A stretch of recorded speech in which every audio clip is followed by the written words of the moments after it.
Welcome, and thank you for joining me tonight.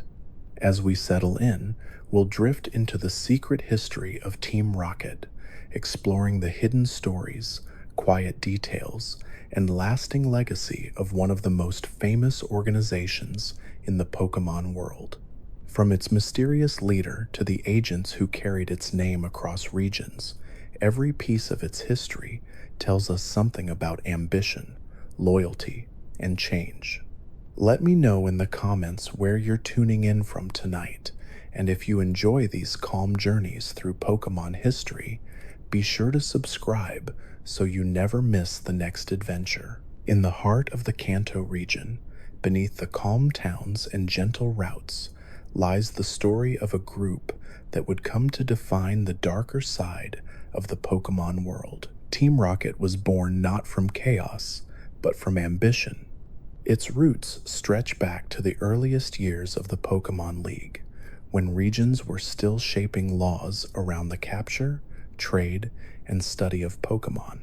At first, their founders disguised themselves as researchers and merchants, experimenting with how far science and power could be pushed.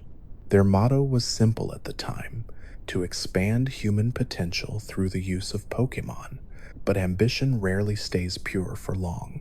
The true rise of Team Rocket began under the leadership of Giovanni, a man whose calm confidence concealed ruthless determination. He built the organization from scattered smuggling rings into a vast network of agents, scientists, and enforcers. To the public, Giovanni appeared as a respected gym leader, the master of Viridian City's ground-type Pokemon.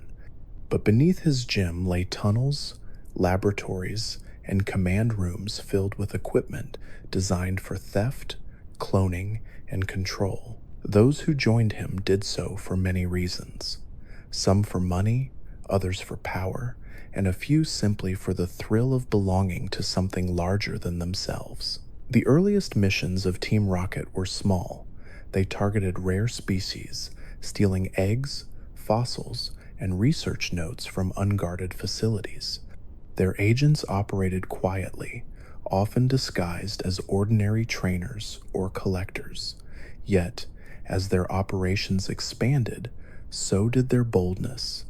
They began to raid laboratories, tamper with breeding programs, and intercept shipments of Pokeballs. The more they succeeded, the more confident Giovanni became, until his name was whispered in fear across every region. The League knew of their existence, but struggled to prove their involvement in specific crimes.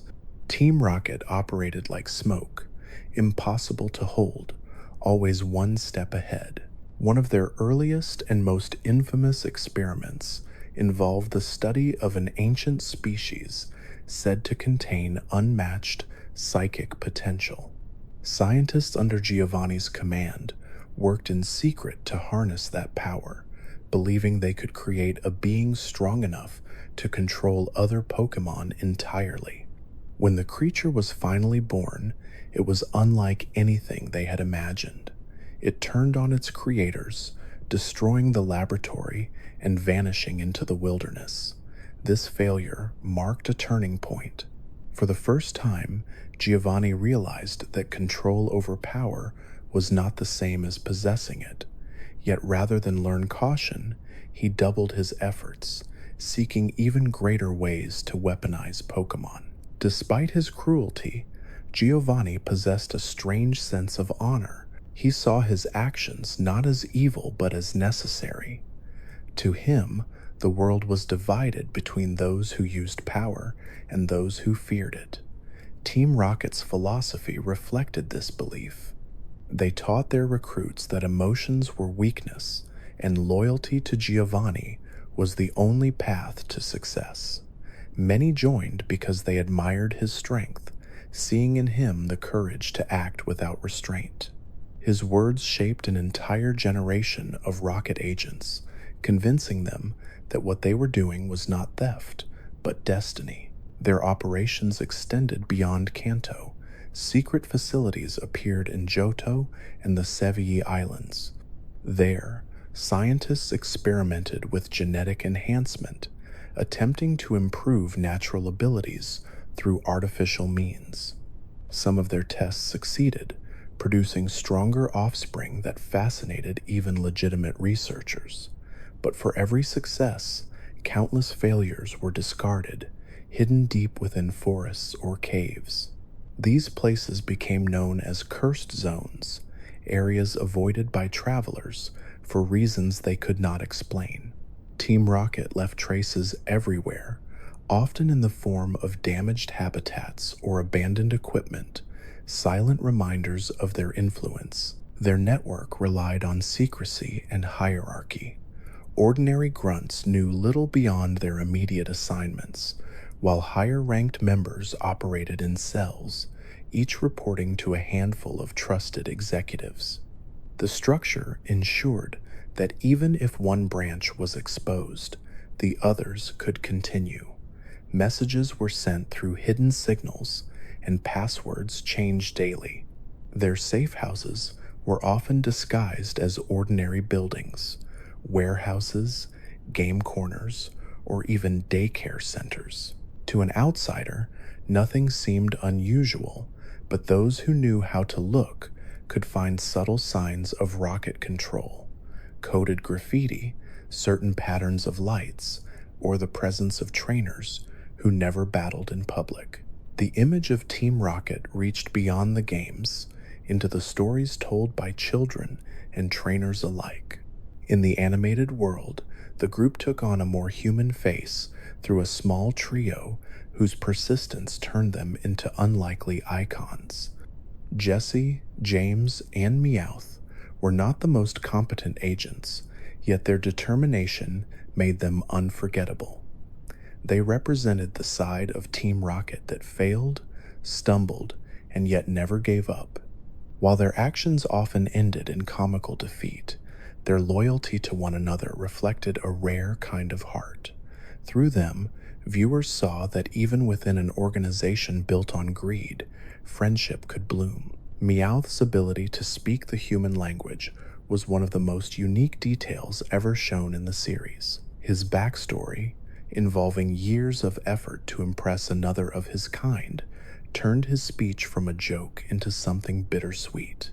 It illustrated how far one could go for acceptance, even within a world of criminals. Jesse's and James's stories were equally filled with longing. Both came from difficult pasts, driven by rejection and loss. Together, the trio became a strange reflection of Team Rocket's larger theme, ambition fueled by loneliness. They sought recognition in a world that refused to take them seriously, and in doing so, they became its most enduring symbols. Giovanni himself remained distant in both the games and the show, often appearing only through shadows or screens. This created a sense of myth around him, as if he were less a person and more a force that watched over everything. Even after his defeat, rumors persisted that he continued to operate in secret, pulling strings behind the scenes.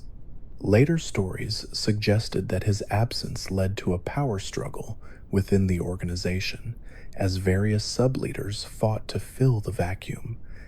Some wished to continue his vision of control through power, while others believed in expanding through business and influence rather than crime. The lasting influence of Team Rocket lies in how deeply it shaped the world around it. Regions like Johto and Kanto still bear scars from its operations, both physical and psychological. Trainers who once crossed paths with them often recall the encounter as a turning point, a moment that tested their ideals. Team Rocket taught the world that the bond between trainer and Pokémon could be exploited, but it also showed that such bonds could withstand even the darkest temptations. Through conflict, the world learned resilience. Through their failure, others found purpose. The organization's symbol, a simple red letter R, became one of the most recognizable icons in the Pokémon universe. It appeared on uniforms, vehicles, and even stolen technology. Yet over time, it also came to represent something unintended: endurance. Despite every defeat, Team Rocket always returned. No matter how many times they were scattered, arrested, or humiliated, new recruits emerged, eager to carry on the legacy. It was as if the idea of Team Rocket could not be destroyed, only transformed. This persistence made them both frightening and admirable in their own strange way. Even after Giovanni vanished, Team Rocket continued to evolve. New generations of agents modernized their tools, using digital networks, drones, and advanced cloning systems. The same ambition that once drove them to steal fossils now pushed them into the frontier of artificial intelligence and gene research. Their methods changed, but their goal remained the same: to control the world through the strength of Pokemon. Whether in laboratories, cities, or cyberspace, the spirit of Team Rocket lived on, whispering in the background of every region's history. Team Rocket's operations were built on discipline, loyalty, and secrecy. Every recruit began at the bottom, wearing the black uniform marked with the red letter R that symbolized devotion to the cause. The first lessons were not about battling, but about obedience. New agents were taught to follow orders without hesitation, to keep quiet about what they saw, and to blend into the background of ordinary life. Their missions could range from collecting rare items to smuggling Pokemon across borders. Each successful task earned them rank, while failure often led to punishment or reassignment to menial work. The structure resembled that of a military force, though one that answered only to Giovanni and his circle of trusted executives. These executives acted as the core of the organization. In Kanto, Archer, Ariana, Proton, and Petrel stood as Giovanni's chosen lieutenants. Each had their own methods and temperament. Archer was calm and calculating, driven by his unwavering belief that Giovanni's dream should continue no matter the cost. Ariana was persuasive and strategic, known for her ability to recruit and motivate others with charm and authority. Proton, impatient and fiery, favored direct confrontation, often taking part in raids himself. Petrel specialized in deception, mastering disguise to infiltrate and mislead opponents. Together, they maintained control across regions, even during times when Giovanni disappeared from public view. In Johto, Team Rocket re-emerged with renewed determination. After their defeat in Kanto, they shifted focus from open theft to psychological and environmental manipulation. They hijacked the Goldenrod radio tower, broadcasting signals designed to agitate Pokemon across Johto. This event revealed the organization's evolving tactics. They no longer relied solely on brute force, but sought to influence minds and emotions. Their actions spread confusion across the region, showing that power did not always come from battles. Control could also come from the unseen waves that carried sound, fear, and influence. The Johto campaign also revealed the organization's spiritual decay. Without Giovanni's direct command, many members acted out of desperation rather than loyalty. Some believed that completing a grand mission would summon their leader back. Others simply clung to the idea of belonging, unable to accept a world without the structure that Team Rocket had provided. This longing transformed them from criminals into something more tragic. They were not fighting for wealth anymore, but for identity. When the organization was finally dismantled once again, many of its members simply vanished, disappearing into the same shadows from which they had come. Still, traces of Team Rocket survived. Years later, splinter groups appeared, claiming to carry on Giovanni's vision. One such faction emerged in the Sevii Islands, conducting research into energy transfer and cloning. Another established hidden labs beneath cities, studying the effects of altered Pokeballs and memory manipulation. These operations often left behind damaged equipment and corrupted data, signs of experiments that blurred the line between ambition and obsession. Though the League believed Team Rocket had been destroyed, the truth was more complicated. Like the fragments of a broken mirror, pieces of the organization remained scattered, each reflecting a different part of the original vision. At the heart of their philosophy was the belief that the world was unfairly divided between the strong and the weak. Team Rocket sought to correct that imbalance by taking power rather than waiting to earn it. They viewed Pokemon not as partners, but as tools to enforce order. This ideology clashed directly with the spirit of the Pokemon League, which taught harmony and respect. The conflict between these two worldviews became the foundation of countless battles, both literal and symbolic. In this way, Team Rocket became more than a villainous force. It became the embodiment of temptation, a reminder of how easily strength can become corruption. Behind the uniforms and slogans, however, the organization contained moments of unexpected humanity. Some recruits joined not out of greed, but out of circumstance.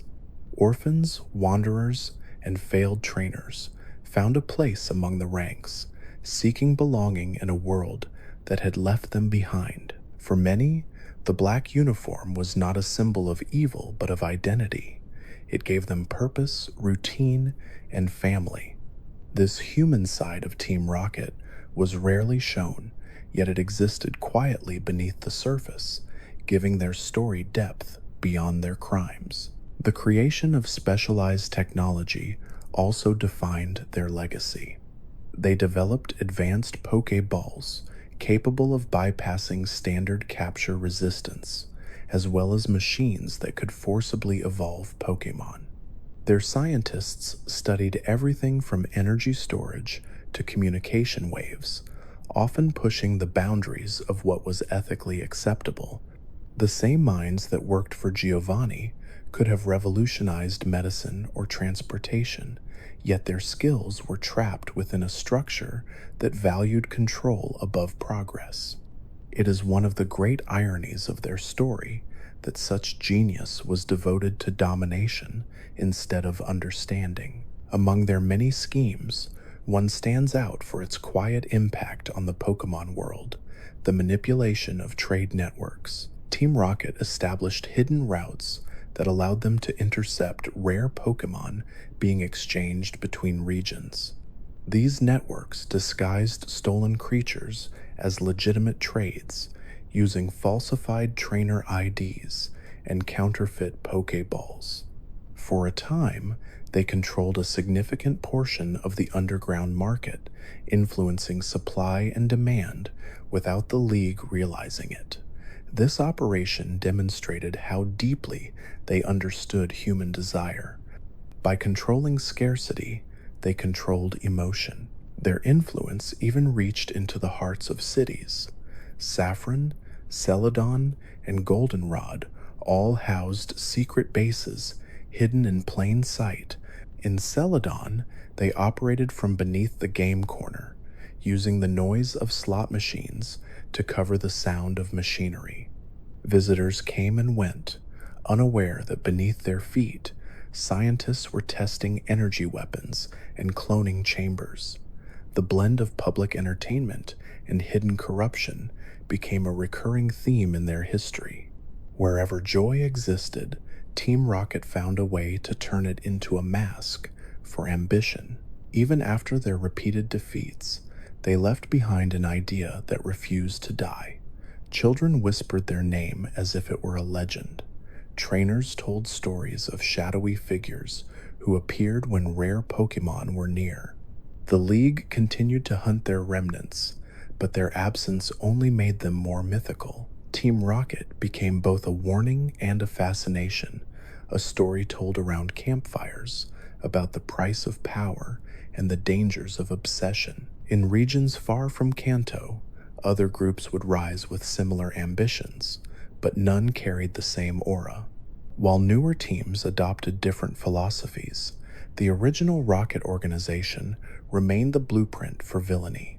Its influence stretched through time, shaping how the world understood conflict itself.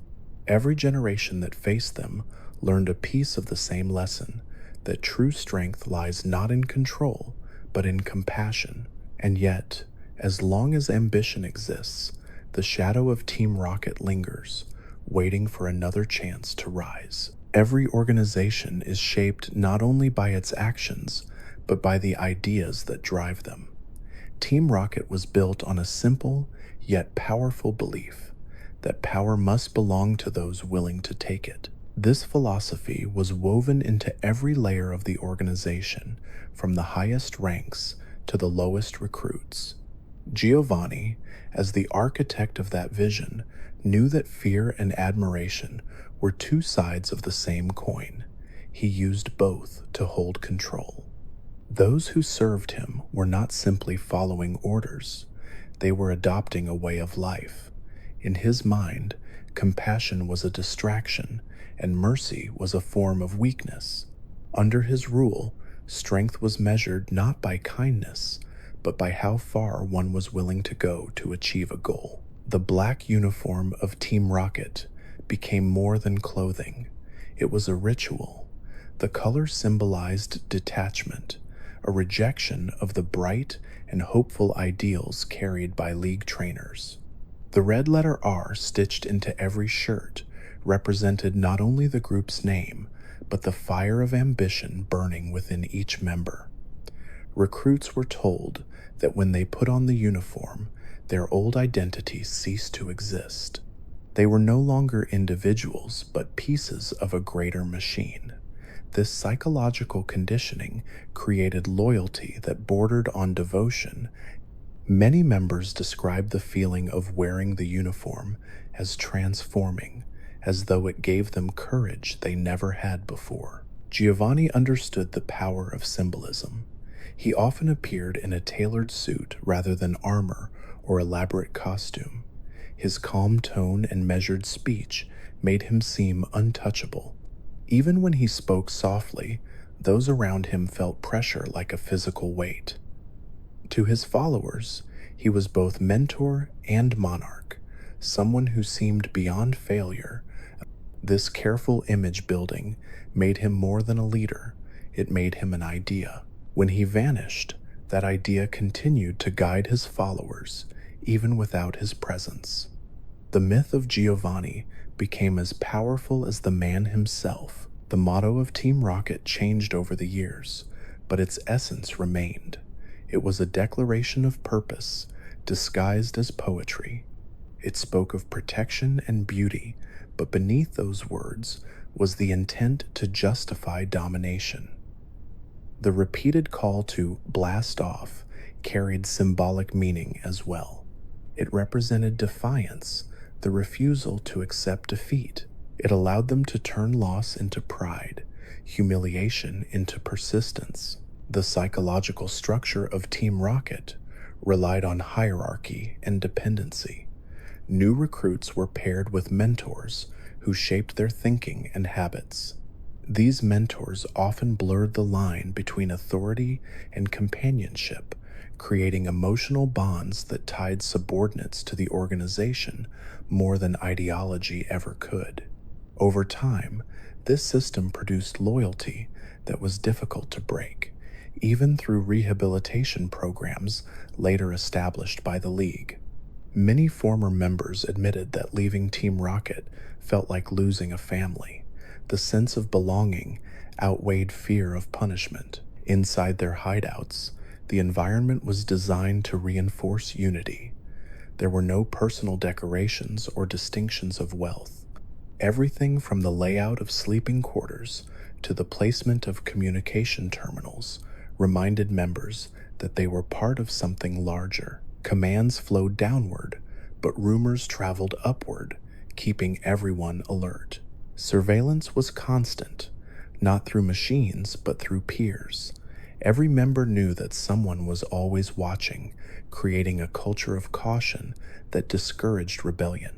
Those who questioned orders often disappeared quietly, replaced by others who learned from their example. Despite this strictness, moments of vulnerability existed.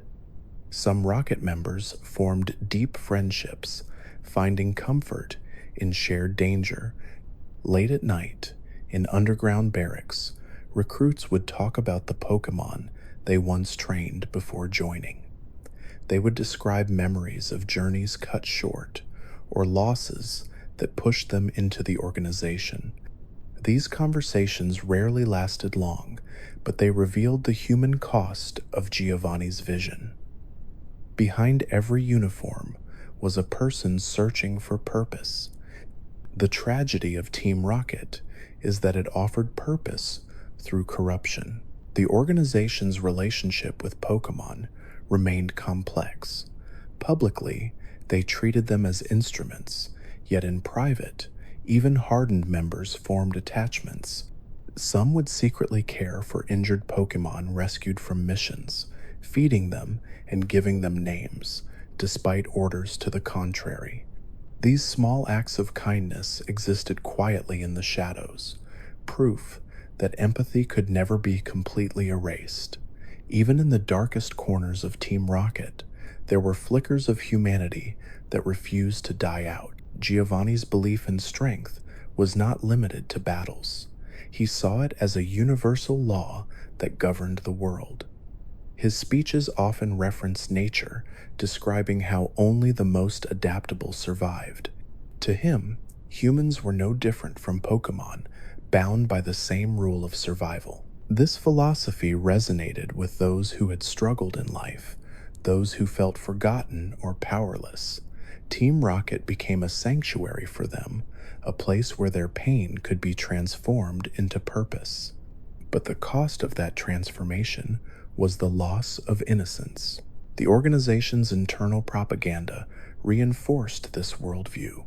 Training materials portrayed League trainers as hypocrites who claimed to love Pokemon while exploiting them for fame.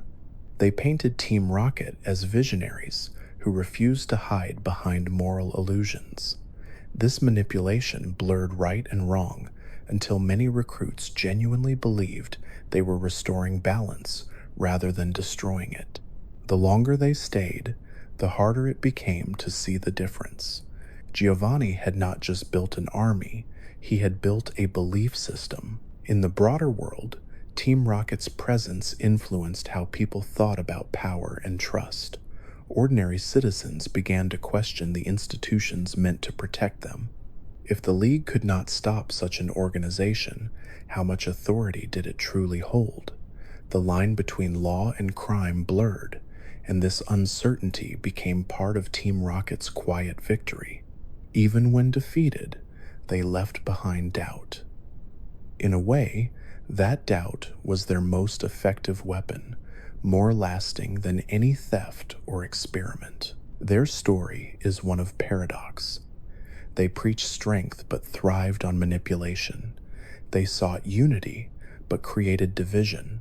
They pursued control but were constantly undone by their own ambition. Yet it is this contradiction that keeps their story alive.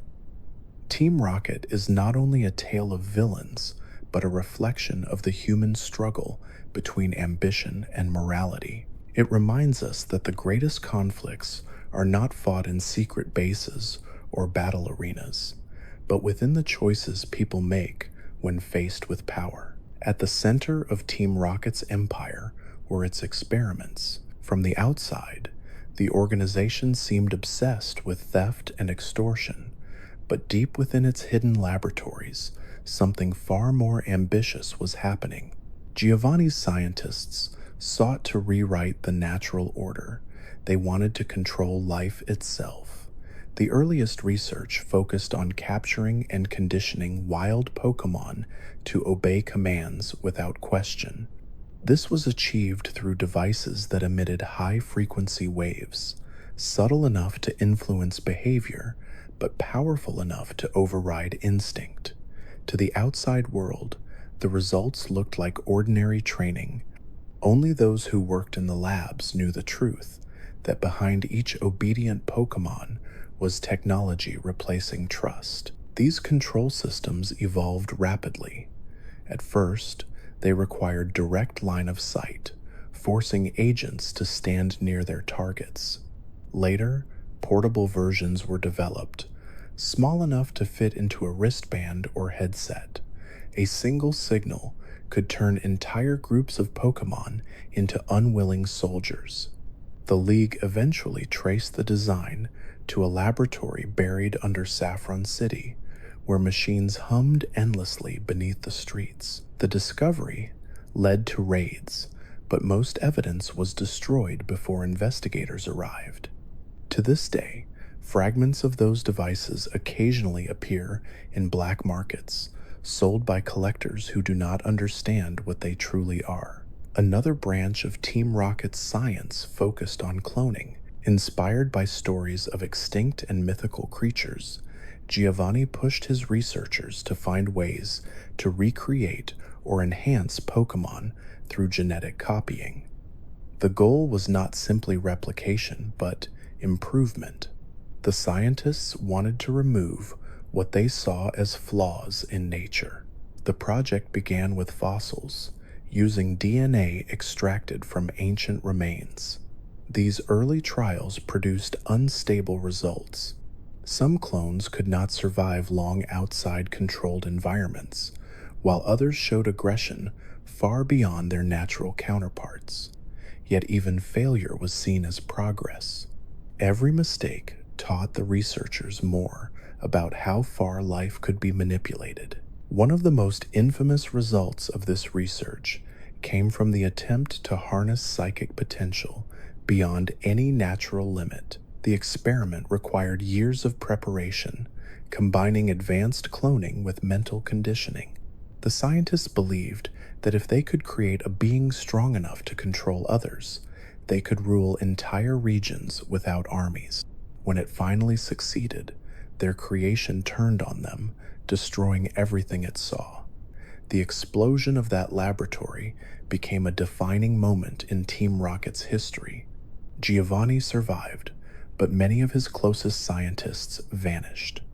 The ruins were sealed by the League, but rumors persisted that fragments of data and samples were recovered, later used in smaller secret projects. After that failure, Giovanni redirected his ambition toward technology rather than biology.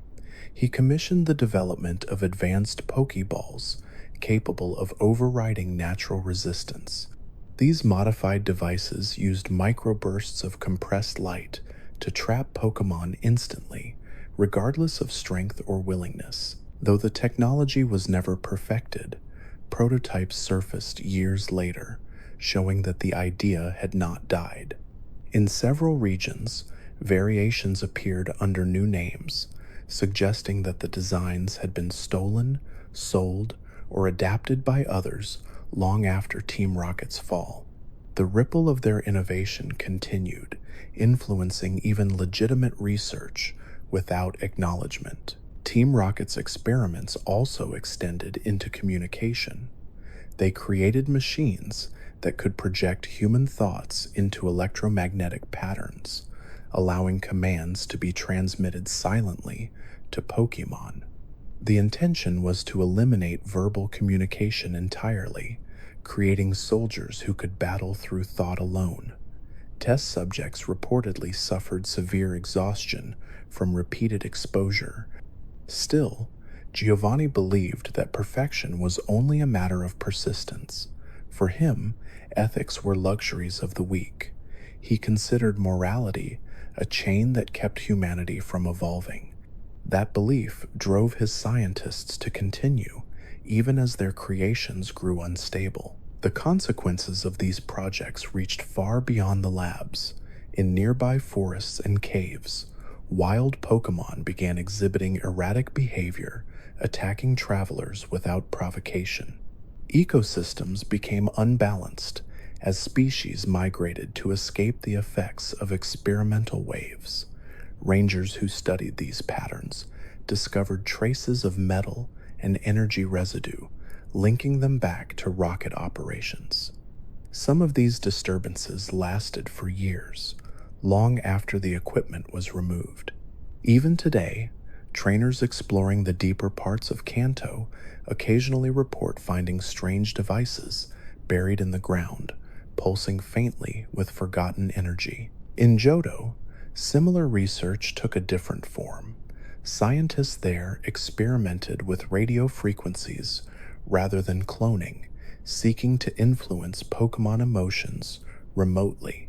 They discovered that sound could trigger primal responses, stirring agitation or calm depending on frequency.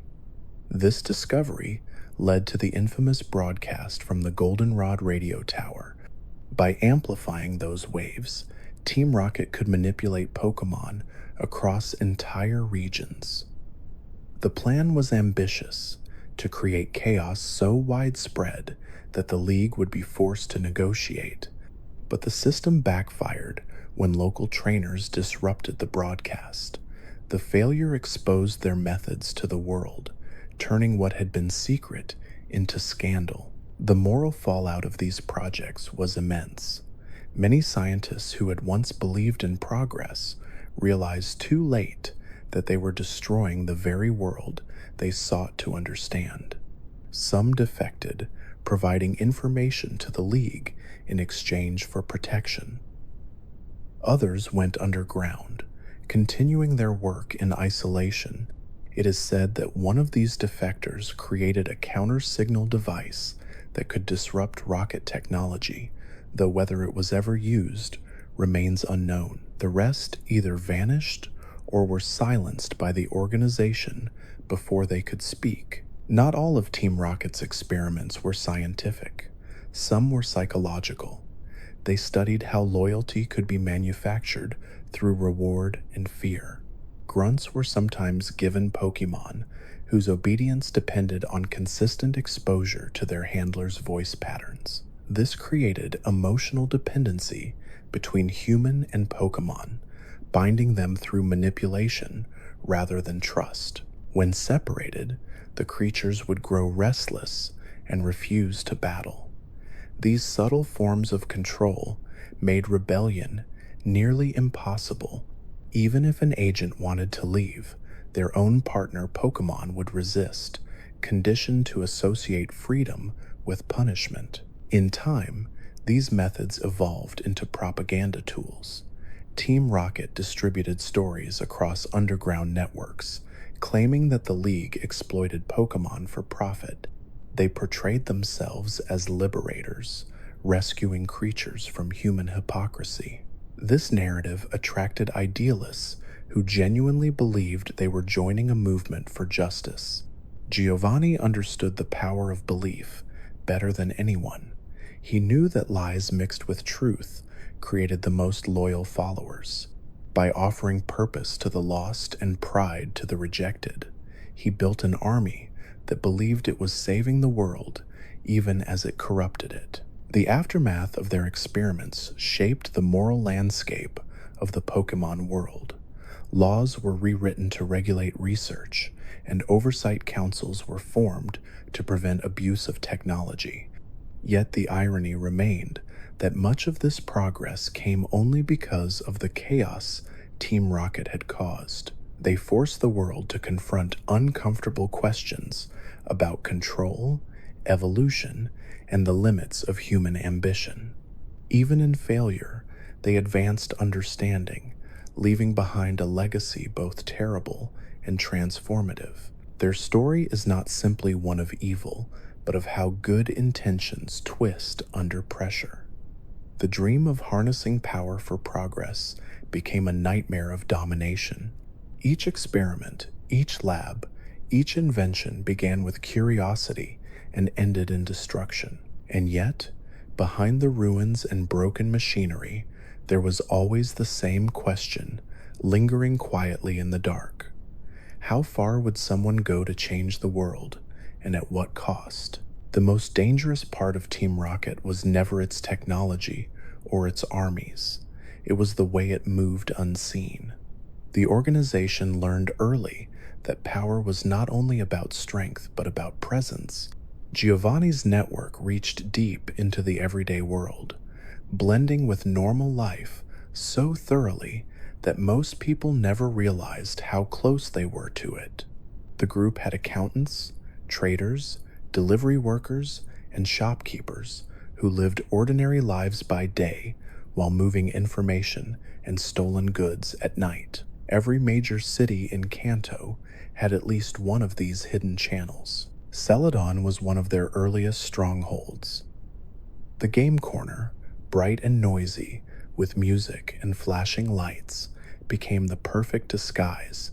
Tourists and trainers filled its rooms, never suspecting that behind the slot machines lay a hidden staircase leading to a vast underground base. Inside those tunnels, rows of computers and storage crates lined the walls. It was from here that much of Team Rocket's money flowed, laundered through fake winnings and prizes. The profits funded experiments, paid bribes, and maintained loyalty among agents.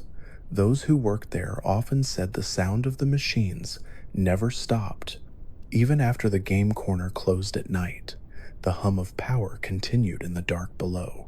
Saffron City held another kind of importance.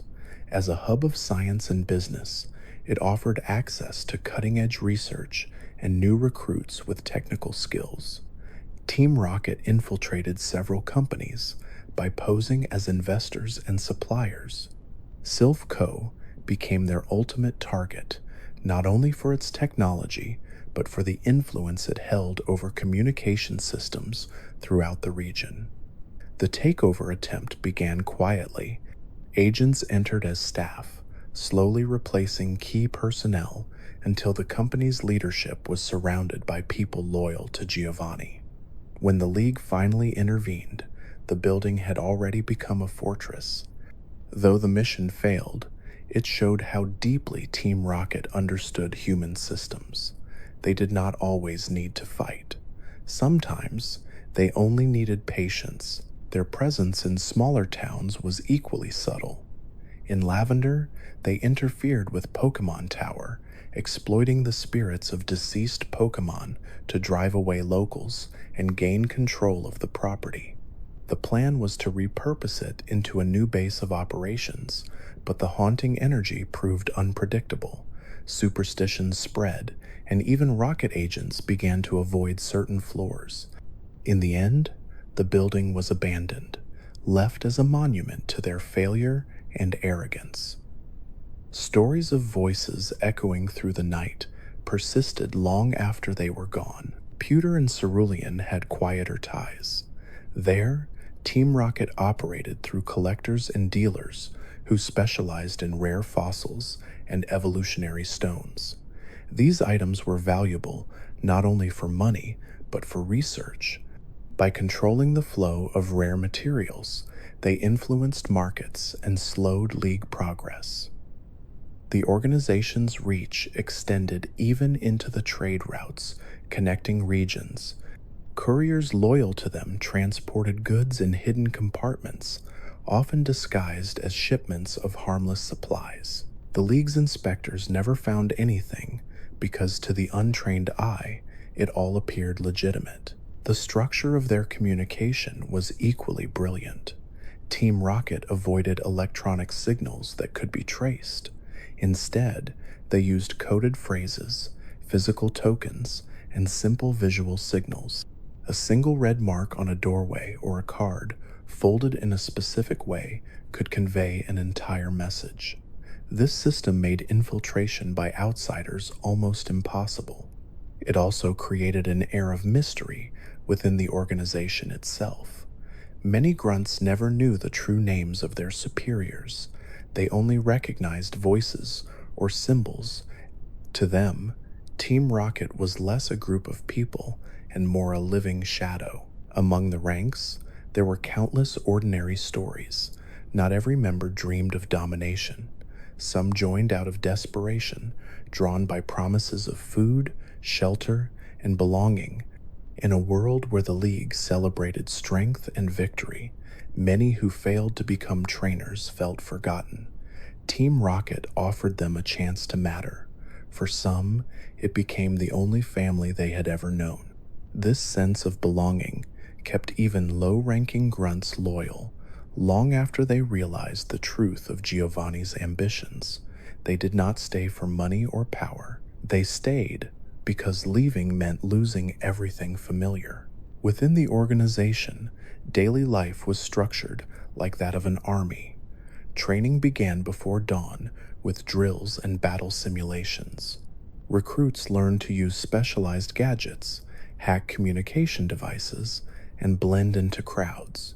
Each cell operated with autonomy, ensuring that if one was exposed, others could continue. Discipline was enforced through subtle methods.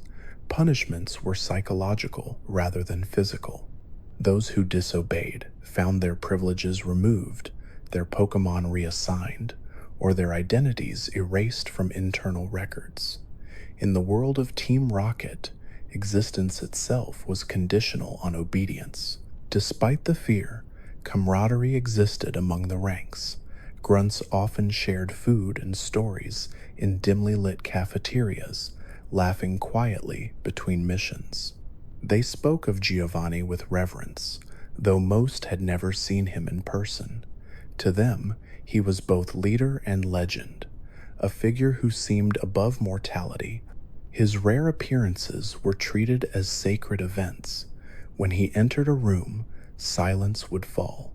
His presence demanded respect without words. Those few who were chosen to stand near him felt as though they had touched greatness itself. The organization's ability to endure came from its adaptability. When one base was destroyed, another was already being built. When one plan failed, a dozen others were waiting. Even after defeats, they learned and adjusted.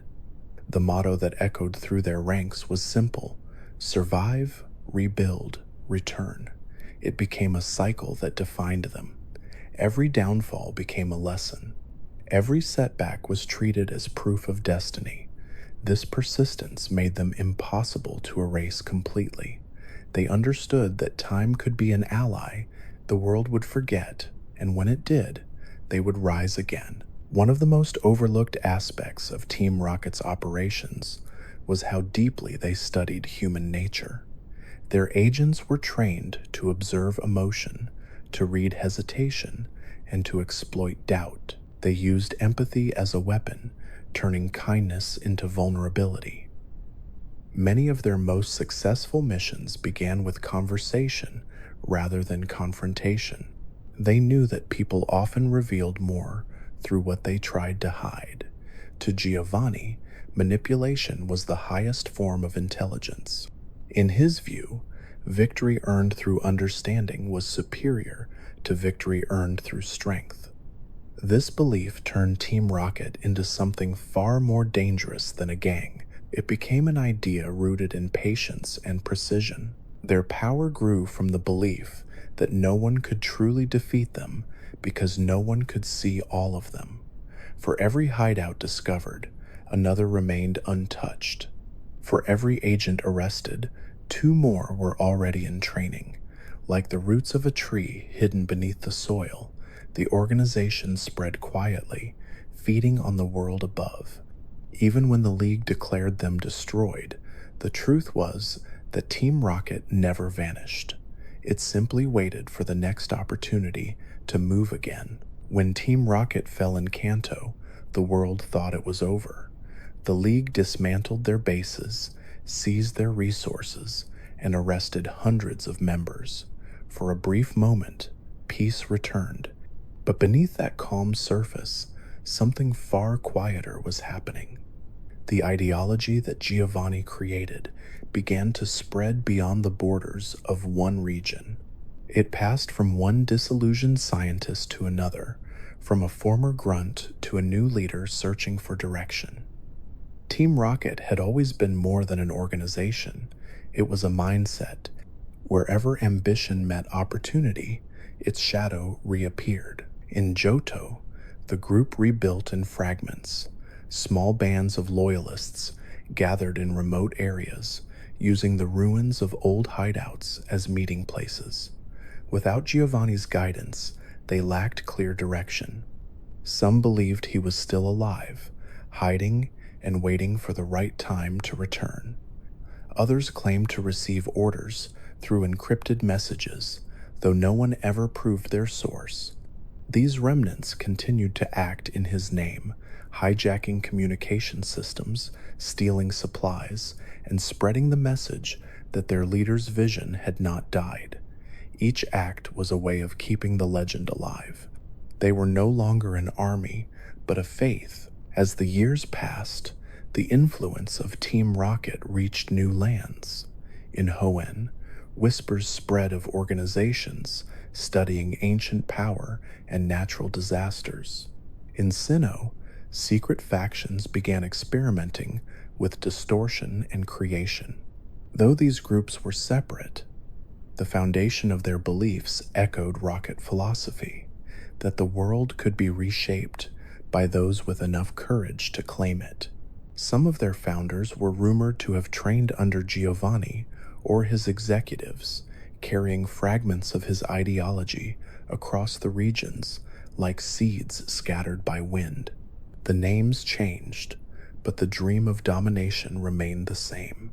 Even in Alola, far across the sea, traces of Team Rocket surfaced under a new name.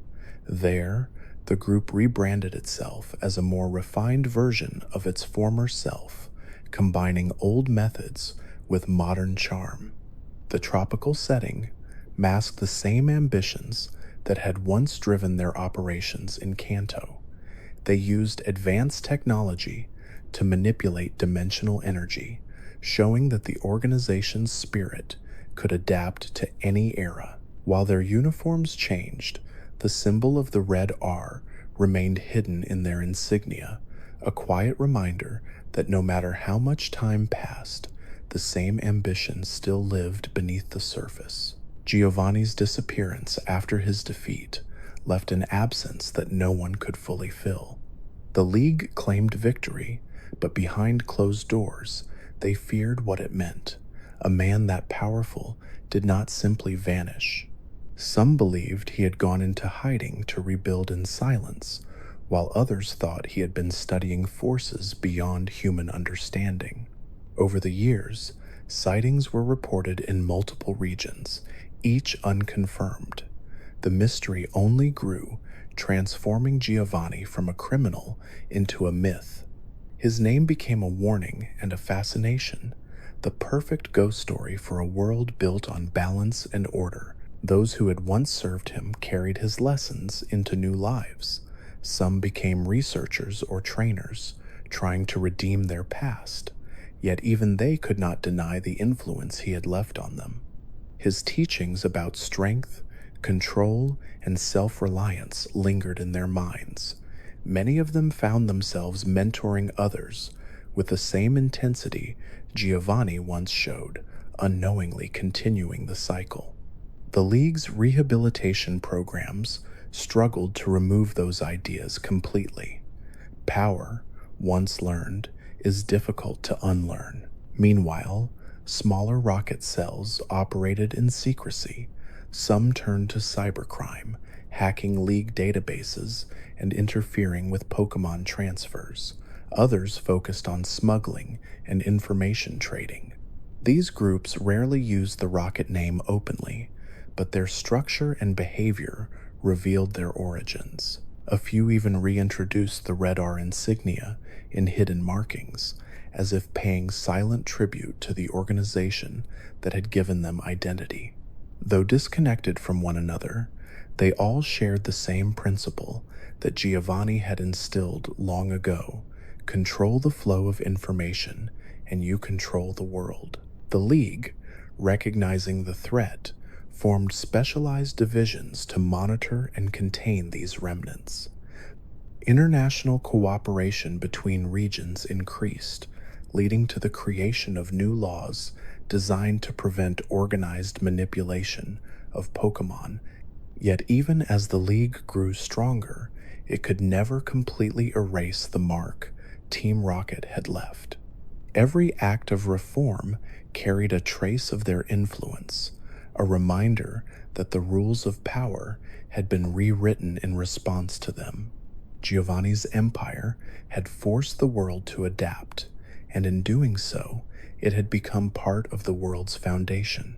In the years following his disappearance, strange movements began to form among trainers and researchers who admired Giovanni's clarity of purpose, if not his cruelty. They saw him as a symbol of human potential, unrestricted by morality. These groups were small and scattered, often disguised as think tanks or scientific associations. Their discussions revolved around ideas of evolution, dominance, and the balance between human will and natural law. While they never called themselves Team Rocket, the echo was unmistakable. Giovanni had become a philosophy. His teachings outlived his name. There were whispers that some of Giovanni's former scientists continued their research in isolation, creating artificial environments where they could test energy manipulation and cloning techniques. Hidden deep in caves or mountains, these secret labs operated without oversight, fueled by old data salvaged from destroyed rocket facilities. Though few confirmed sightings exist, explorers sometimes report finding strange lights or metallic structures far from civilization. Whether these are remnants of Team Rocket or something entirely new, no one can say for certain. What is known is that the same ambition still pulses quietly in the corners of the world, waiting for discovery. Even in the cultural memory of ordinary people, Team Rocket never truly vanished. The red R became a symbol recognized by everyone. It appeared on merchandise, murals, and even in academic discussions about history. Over time, the image lost some of its fear and became a piece of nostalgia, a reminder of simpler days when the line between heroes and villains was clear. Yet beneath that nostalgia remained unease, because people understood that the organization's disappearance did not mean its destruction. It meant patience. Team Rocket had always been patient. The ideology that drove them continued to evolve. Modern followers speak less of theft and more of progress. They argue that Giovanni's mistake was not ambition itself, but the methods he used. To them, his vision of humanity's rise above natural limits was noble, even righteous. These reinterpretations give the legacy of Team Rocket a strange kind of immortality. Each generation rediscovers it in its own way, reshaping it to fit new eras. The name changes, the symbols fade, but the idea endures. Somewhere in every city, behind some unmarked door, or beneath some abandoned structure, someone still believes that the world belongs to those who dare to take it. Over time, Team Rocket became more than an organization. It became a story told through generations, a shadow cast across the bright world of Pokemon that never quite disappeared. The red R, once a symbol of fear, slowly turned into something deeper and more complex. To some, it represented danger. To others, it represented rebellion. For children who grew up hearing stories about the group, it was both frightening and fascinating, the perfect balance of mystery and legend. As years passed, the memory of their crimes faded, leaving behind something almost mythic, a reminder of the time when the world first learned what human ambition could truly become. Much of that transformation came through the trio who refused to give up, no matter how many times they failed.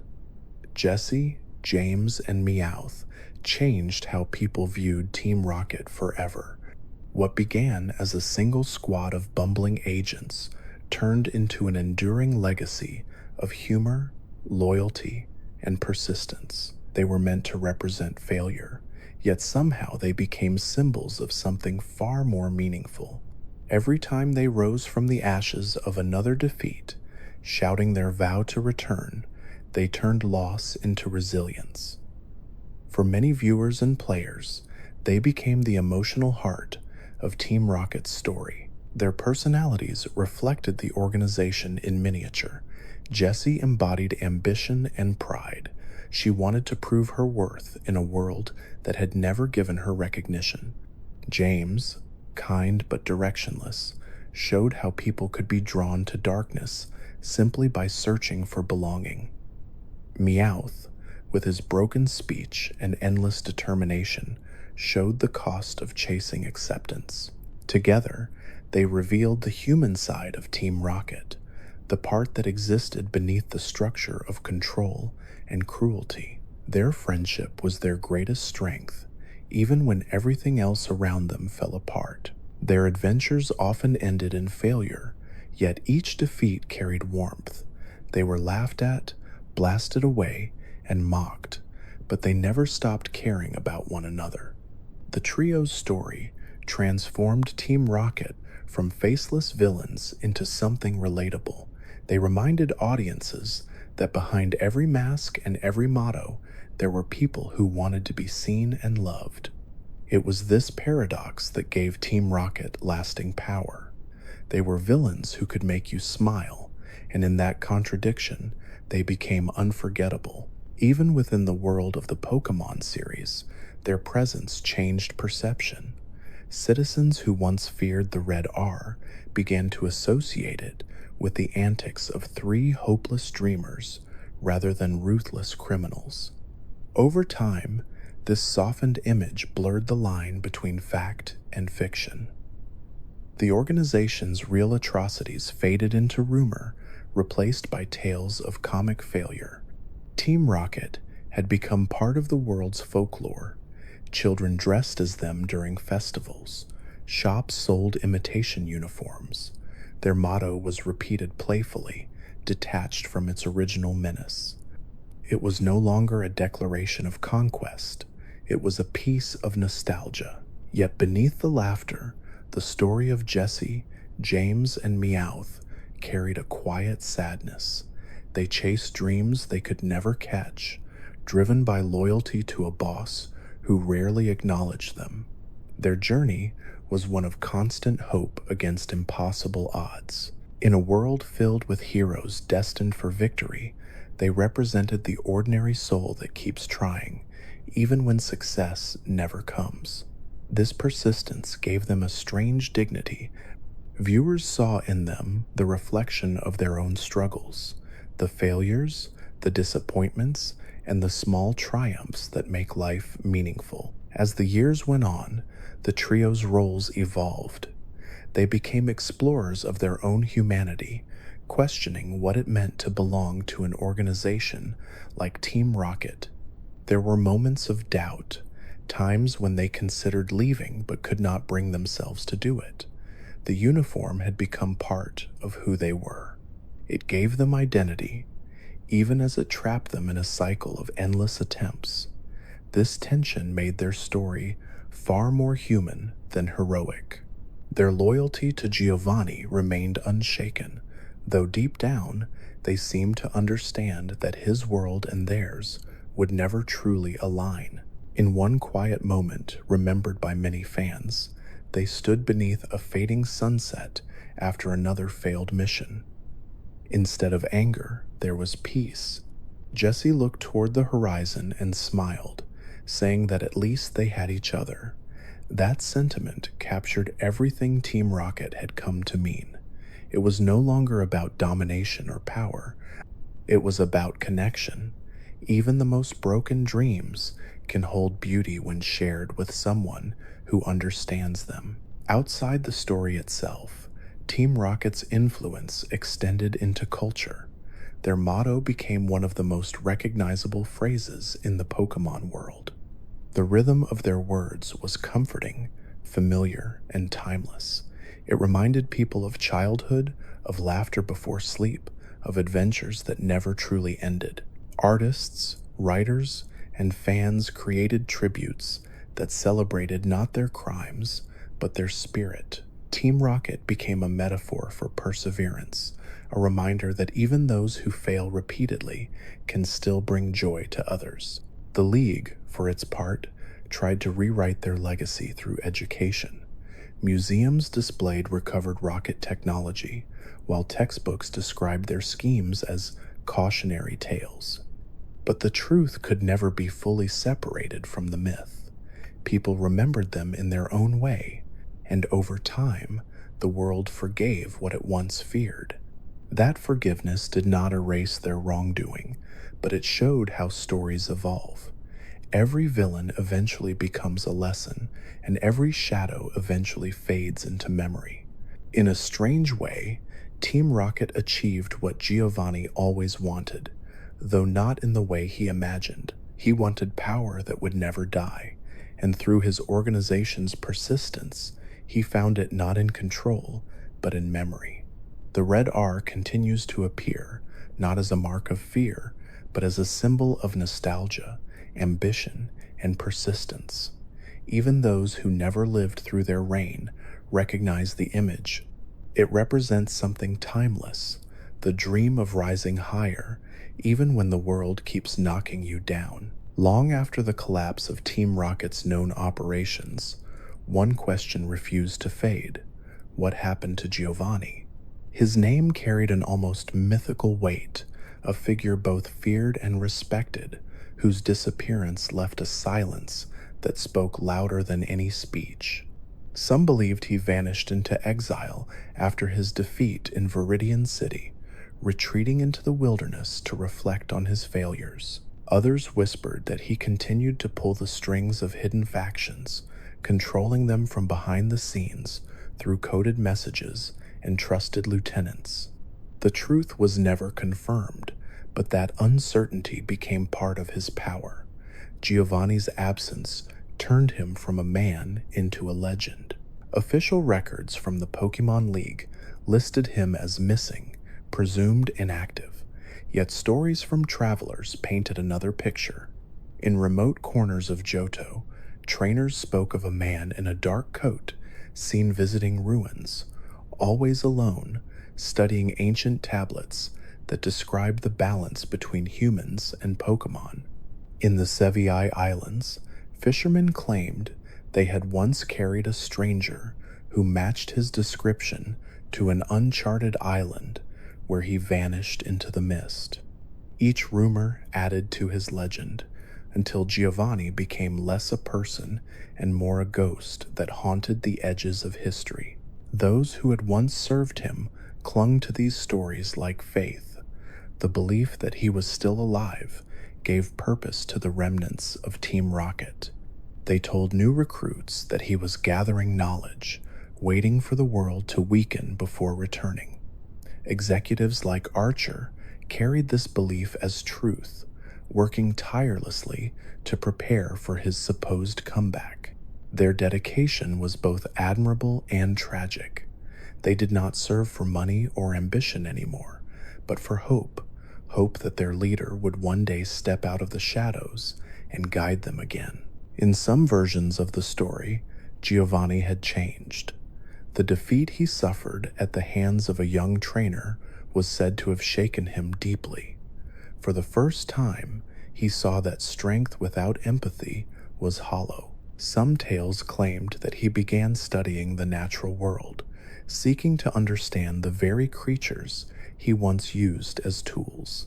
In these quieter accounts, Giovanni walked through forests and deserts, watching wild Pokemon live freely without human interference.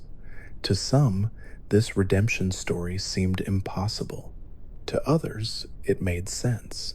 A man who spent his life chasing control might finally find peace in letting go. But not every rumor painted him as repentant. There were darker theories that said Giovanni was rebuilding, gathering allies across regions under new names. These stories spoke of secret meetings, of laboratories hidden beneath mountains, of scientists who disappeared without trace.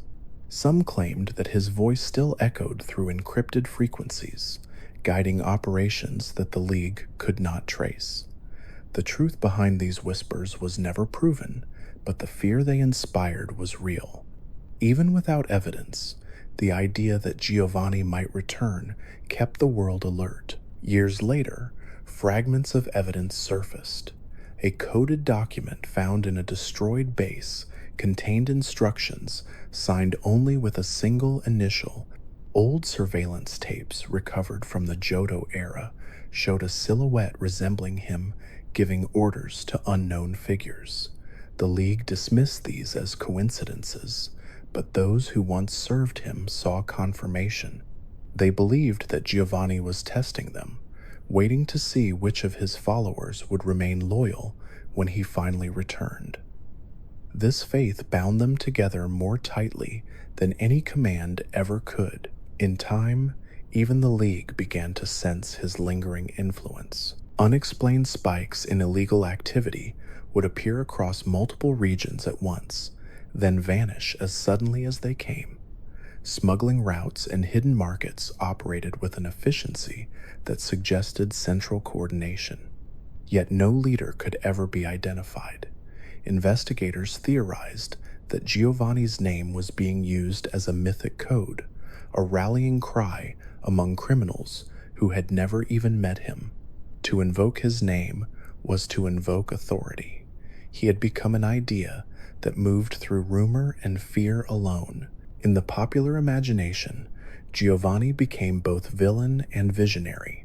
Some admired his intelligence, claiming that he was a product of a flawed system that rewarded strength but punished ambition. Others saw him as a warning proof that brilliance without compassion leads only to ruin.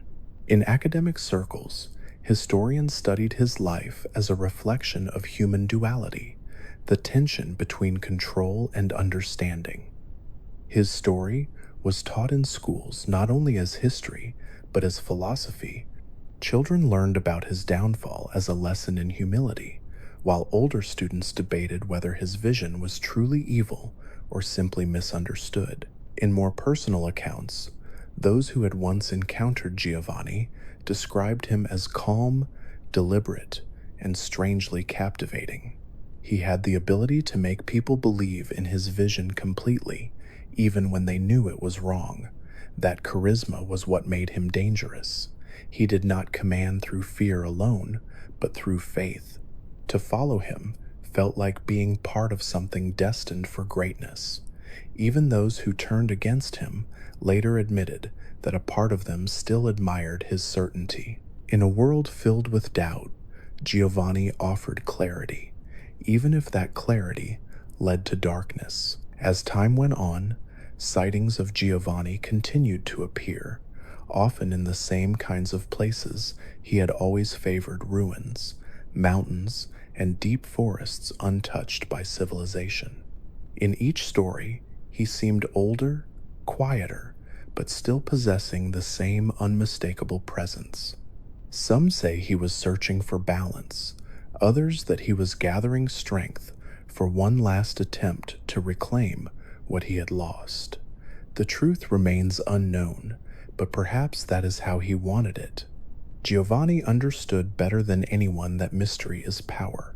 So long as people wondered about him, his influence could never truly die. The final legacy of Giovanni is not measured in his victories or defeats, but in the mark he left on the world. His actions forced humanity to look inward, to question what it meant to be strong and what it meant to lead. Even after his disappearance, his lessons continued to shape the choices of those who came after him. For some, he was the embodiment of corruption. For others, he was a visionary who reached too far. But for everyone, he remained unforgettable. The man who taught the world that ambition can be both creation and destruction, light and shadow, all contained within a single human heart. Even after its collapse, Team Rocket never truly vanished.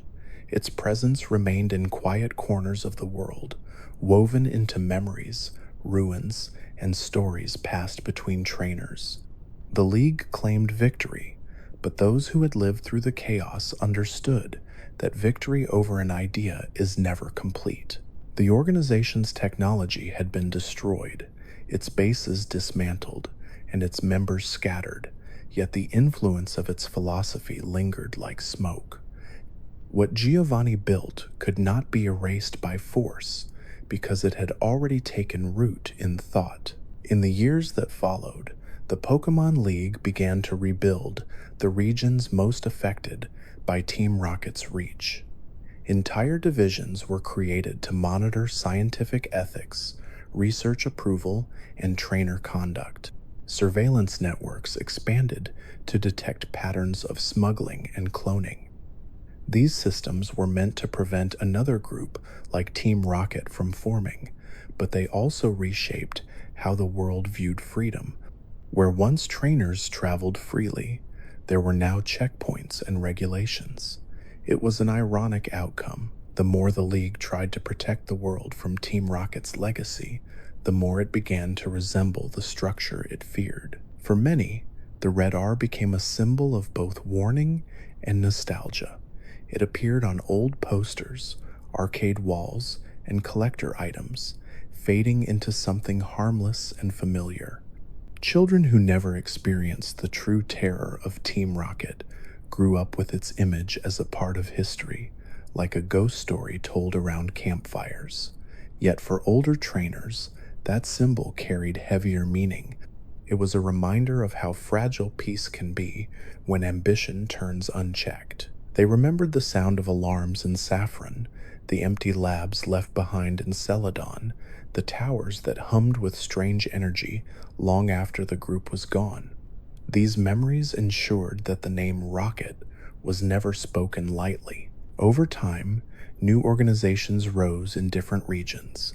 Some were built on scientific obsession, others on political ambition, and a few on misguided hope. Each one borrowed pieces of Team Rocket's structure without realizing it. They mirrored its hierarchy, its secrecy, even its use of ideology to justify control. Though none used the red R, the resemblance was unmistakable. Some of their leaders had once been rocket scientists or agents, bringing with them the methods they had learned under Giovanni's rule. Team Rocket's descendants were not copies but echoes, shaped by the same desire to redefine what it meant to hold power. In this way, the organization achieved a strange immortality. It evolved without name or face, existing as a pattern that repeated itself across generations. Whenever humanity reached too far or sought to command nature, there was always a shadow of rocket influence behind it. Even the League's most noble experiments carried traces of the same ambition. The pursuit of knowledge, the creation of artificial Pokemon, the study of energy transfer, all were areas once explored by Giovanni's scientists. Though their motives were purer, the foundation remained the same. The legacy of Team Rocket lived on in every corner of progress. There were times when remnants resurfaced directly. Reports emerged of hidden operations using rocket technology to alter Pokeballs, manipulate signals, or clone rare Pokemon. In Kalos and Galar, similar methods appeared, leading investigators to suspect that stolen blueprints had been traded through underground markets. These discoveries reignited public fear, though no leader ever stepped forward. It seemed that Team Rocket had become decentralized, its ideology now belonging to anyone willing to adopt it. The Red R no longer needed uniforms or slogans. It had become an invisible mark, passed from one ambitious mind to another. Culturally, Team Rocket's memory softened but never disappeared. In literature and art, their story was retold as tragedy rather than villainy. Plays and films depicted Giovanni not as a tyrant, but as a visionary who lost himself to his own pride. The trio of Jesse, James, and Meowth were reimagined as folk heroes, dreamers who chased purpose in a world that refused to understand them. Their motto, once an anthem of defiance, became a nostalgic phrase uttered with fondness. The world had turned its fear into storytelling, its scars into symbols. Team Rocket's downfall became one of the most retold tales in modern history, not because of what they did, but because of what they represented. The Pokemon League, perhaps realizing that total erasure was impossible, chose a different path. Instead of condemning the organization entirely, it began to study it. Researchers analyzed the social structures that allowed Team Rocket to grow, hoping to learn from their mistakes. This led to new education programs that emphasized empathy in trainers, teaching them that true strength comes from understanding, not control. Many of these lessons were direct responses to Giovanni's philosophy. It was as if the world had decided that the only way to truly defeat Team Rocket was to evolve beyond the mindset that created it. Yet, even as history turned the group into legend, there were still those who refused to forget. In quiet rooms and unmarked basements, small gatherings of former agents met to share memories. They spoke of the old days with pride and regret, remembering both the thrill and the loss. Some still wore fragments of their uniforms, the red R faded but visible. For them, Team Rocket had been more than crime. It had been belonging, identity, and purpose. Without it, the world felt smaller. Though they no longer followed Giovanni's commands, they carried his shadow in their hearts. They were living reminders that no ideology truly dies. And so the world learned to coexist with its memory. Statues of League champions stood beside restored buildings that once hid rocket bases. Children played in the streets where battles had once raged. The world moved on, but every now and then, when someone looked into the distance and saw a lone figure in a dark coat, the old stories returned.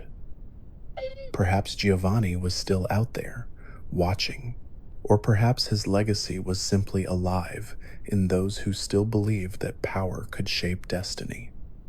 Either way, the idea of Team Rocket endured, timeless and patient, like a shadow cast by ambition itself. Team Rocket's true power was never its technology or armies. It was its understanding of human desire. The organization knew how to find people who felt overlooked, underappreciated, or misunderstood. It offered them belonging, a sense of importance in a vast world that rarely noticed them. Many who joined were not cruel or ambitious by nature. They were dreamers, with nowhere to place their dreams. When given uniforms, orders, and a purpose, they believed they were part of something larger than themselves. Giovanni recognized this better than anyone. His leadership was not just about control, but charisma. He understood that loyalty built on emotion lasts longer than loyalty built on fear. Every grunt and scientist who worked for the organization had a reason. Some were chasing wealth, others revenge, and a few were simply searching for meaning. Team Rocket turned those motivations into fuel, channeling them toward a single purpose. The tragedy was that most of its members never saw the harm they caused. They viewed their missions as necessary, their actions justified by the belief that strength and intelligence should rule. It was only when their bases fell and their plans crumbled that they saw what they had become. For some, the collapse was liberation. For others, it was loss. The end of Team Rocket meant the end of the only structure that had ever made them feel powerful. Over time, former members scattered into different paths. A few became ordinary citizens, blending into towns and cities, never speaking of their past. Others turned to new causes, joining smaller groups or working independently. There were even some who dedicated their lives to undoing the damage they once helped create. One scientist spent years developing safe rehabilitation programs for Pokemon used in experiments. A former agent opened an orphanage for children affected by the group's activities. These small redemptions showed that even within darkness, the potential for change remained. The story of Team Rocket was not only one of corruption, but of recovery. Giovanni himself was a figure of endless speculation. Some claimed he went into exile, building his fortune again through legitimate business. Others believed he continued his work in secret, guiding new organizations from the shadows. What is certain is that he left behind a network that could never be fully traced. Even without his command, the echoes of his leadership persisted. His words, his ideology, and his methods survived in fragments across the world. To some, he was a villain. To others, a misunderstood genius who reached too far. But to all, he was a symbol of ambition's double edge, the line between creation and destruction that humanity walks so often without realizing it. The Pokemon world continued to evolve, building new systems of safety and ethics. Yet, even in peace, the lessons of Team Rocket endured. Trainers were taught not just how to battle, but how to care. Scientists were reminded that progress without conscience leads to ruin, and those who sought power were warned that the strongest bonds are not built through force, but trust. The organization's downfall became a lesson that shaped generations, turning its failure into guidance for the future. In the long and complicated story of Team Rocket, few figures stand out as much as Jesse, James, and Meowth. For many, they were the face of the organization, though not the kind that inspired fear. They were the trio that failed again and again, whose plans collapsed in spectacular fashion, yet somehow never gave up. Their presence carried humor, but beneath that laughter lay a quiet sadness, a reflection of what Team Rocket truly was beneath its ambition. They were not monsters or masterminds. They were people who had lost their way, searching for belonging in a world that had little space for them. Jessie grew up in hardship.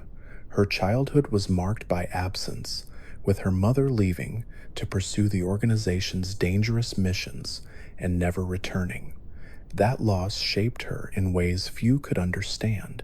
She dreamed of recognition, of rising high enough that no one would ever look down on her again. She entered contests, studied in nursing programs, and even tried to live a quiet life once, but the world always seemed to close its doors. When Team Rocket appeared, offering a uniform and a purpose, she found something that resembled family. For her, the red R symbolized not cruelty, but a second chance. It gave her direction, a stage on which she could perform the confidence she always wanted to feel. James came from the opposite world. He had been born into wealth, surrounded by comfort and expectation, but that comfort felt like a cage. Every moment of his childhood was dictated by others, every dream chosen for him before he could find his own. When the weight of inheritance and arranged futures became unbearable, he ran away, choosing freedom over fortune. Yet freedom without purpose is only another form of loneliness. In Team Rocket, he found chaos, laughter, and companionship. Jesse's determination and Meowth's cleverness filled the gaps left by his upbringing. Though the trio failed more often than they succeeded, James discovered something he had never known before, that losing together could be more meaningful than winning alone. Meowth's story was the most unusual of them all. Born like any other of his kind, he began life wandering streets, hungry and invisible. His early years were filled with rejection, both from humans and his own kind. One day, he encountered a human he admired deeply, and in an effort to win affection, he taught himself to walk and speak like a person. It was an act of pure devotion, one that defied nature itself. Yet when his efforts went unappreciated, he was left with nothing but the realization that even changing who he was could not guarantee love. Joining Team Rocket gave him a new sense of belonging. In Jesse and James, he found what he had been searching for all along: acceptance without conditions. Together, they became something like a family, bound not by success but by shared struggle. The trio's missions were often absurd. They chased after one small electric Pokemon for years, devising traps and machines that never worked as planned. They flew through the sky more often than they walked, their failures transforming into moments of humor that generations of viewers came to cherish. Yet beneath the slapstick was something deeper. Their persistence, their refusal to give up even after endless defeat, was a reflection of resilience itself. They embodied a simple truth: that sometimes the pursuit of a dream, no matter how unlikely, is what gives life meaning. In their failures, they showed more humanity than many of the series' so-called heroes. Jesse's fiery temper, James's kindness, and Meowth's wit balanced one another perfectly. They argued, plotted, and quarreled, but they also supported each other when the world ignored them. When Jessie's past caught up with her, they stood beside her. When James returned to the mansion he had fled, they risked their safety to rescue him from the gilded life he despised. Their bond went beyond loyalty to the organization. It was friendship born in adversity, a rare and fragile thing. Even as Team Rocket's higher ranks pursued schemes of power, Jesse, James, and Meowth carried something more personal. They were dreamers, chasing recognition in a world that saw them as comic relief. Their ambitions were exaggerated, but their emotions were real. Jesse wanted respect, James wanted freedom, Meowth wanted love. These were not evil desires, but human ones, twisted only by the paths they chose to follow. That is what made them so enduring. They reminded audiences that villains are not always defined by cruelty, but often by loneliness and longing. There were moments when their humor gave way to quiet sincerity. In rare scenes, when they looked at the moonlight after another defeat or shared a meal with their rival trainers, the masks dropped. Jesse's laughter softened into reflection. James's words became thoughtful. Meowth gazed at the stars and wondered what might have been.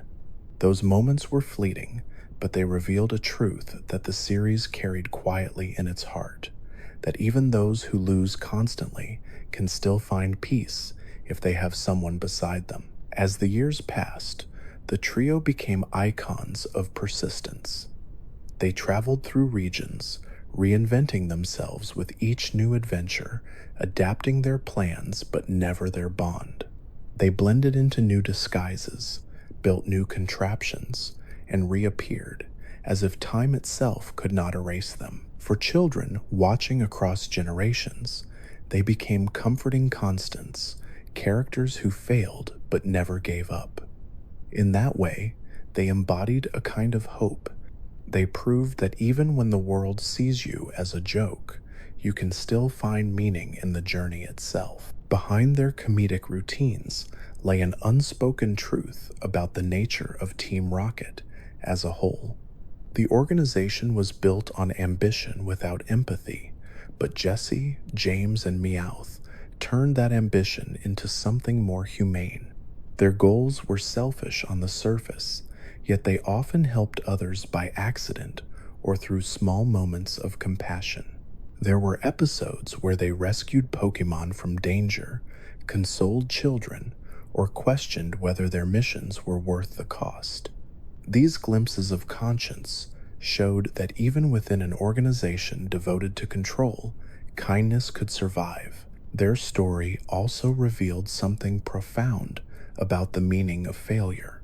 In most tales, failure is a step toward success, but for this trio, failure was the journey itself. It was how they measured time, how they grew, and how they bonded.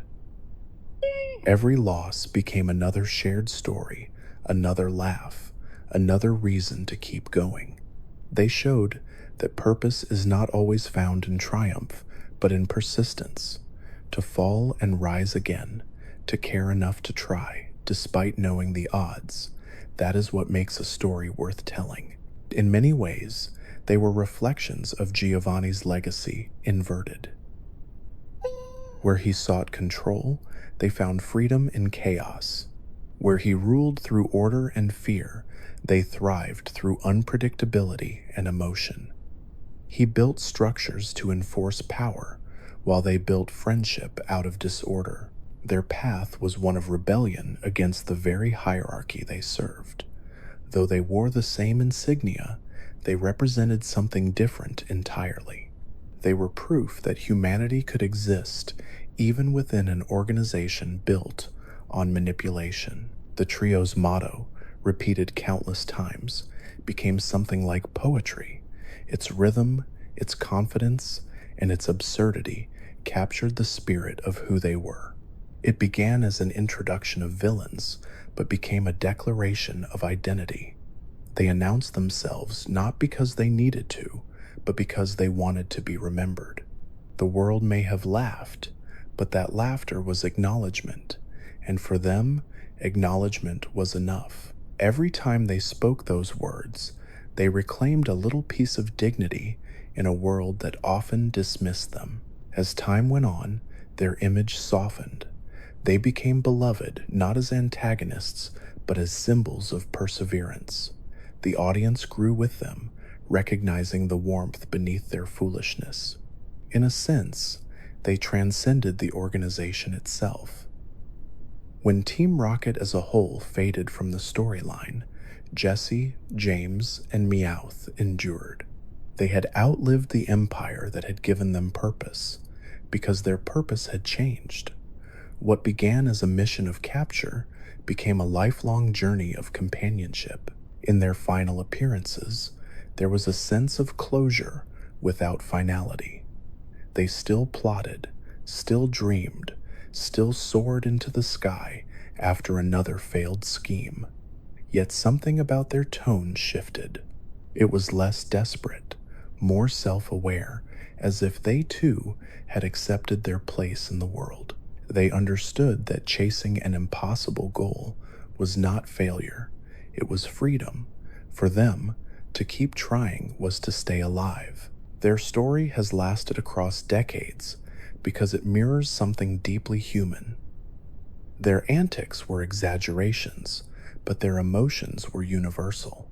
They showed that kindness can exist even in misguided hearts, that friendship can outshine ambition, and that the pursuit of purpose can matter more than success itself. Today, when fans think of Team Rocket, they do not picture laboratories or hierarchies. They picture three figures standing in unison beneath a fading sunset, ready to try again, no matter how many times they have failed.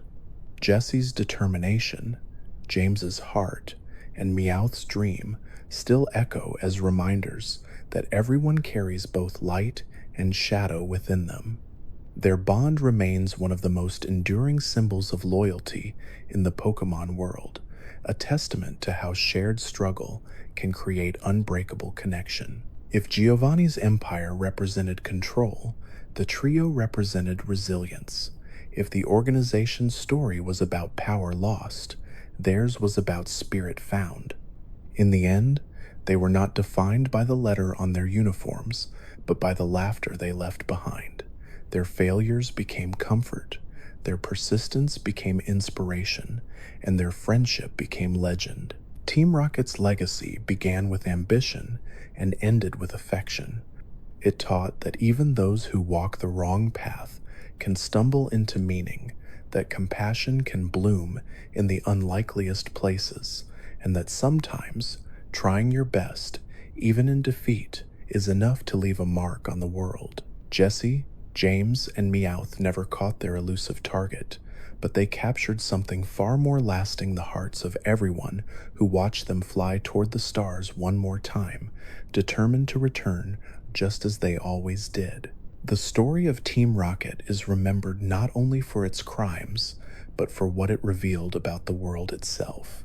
Beneath every act of theft, every experiment, and every failure was a question that humanity has asked for centuries. What does it mean to control power, and what happens when power begins to control those who seek it?